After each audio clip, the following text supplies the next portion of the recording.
Hello guys, আসসালামু আলাইকুম। কেমন আছেন আপনারা? আশা করি ভালো আছেন। আলহামদুলিল্লাহ, আমিও ভালো আছি। বরাবরের মতো কবুতরকে খাওয়ান দিতে আসলাম এই বৃষ্টির ভিতরে। যা একটা অবস্থা, এক হাত দিয়ে ছাতা ধরে, এক হাত দিয়ে ফোন ধরে ভিডিও করলাম আপনাদের দেখানোর জন্য। তো এই যে বৃষ্টির পানি জমে গেছে ছাদে, চারদিকে আন্ধার, আমার বামটা খালি পড়ে রয়েছে। তো এখন কবুতরকে খাবার দিব। এই কবুতরের অবস্থা, কবুতর এই খাবার দেওয়া হয়ে গেছে। তো ভিডিওটা কাট করে দিছি, এক হাত দিয়ে ছাতা দিয়ে এক হাত দিয়ে ভিডিও করা সম্ভব না।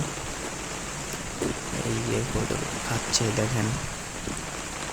হয়তো বৃষ্টির ভিত্তে কবুতরকে ভালো ভালো খাবার খাওয়াইতে হয়, গরম জাতীয় খাবার, রেজা, সরিষা দানা, গম, এইসব খাওয়ানো উচিত।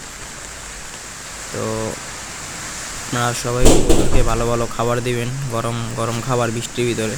সবার কবুতরকে পানিটা আজকে গরম পানি দেওয়ার চেষ্টা করবেন। সবাই ভালো থাকবেন, 5 ওয়াক্ত নামাজ পড়বেন। আসসালামু আলাইকুম।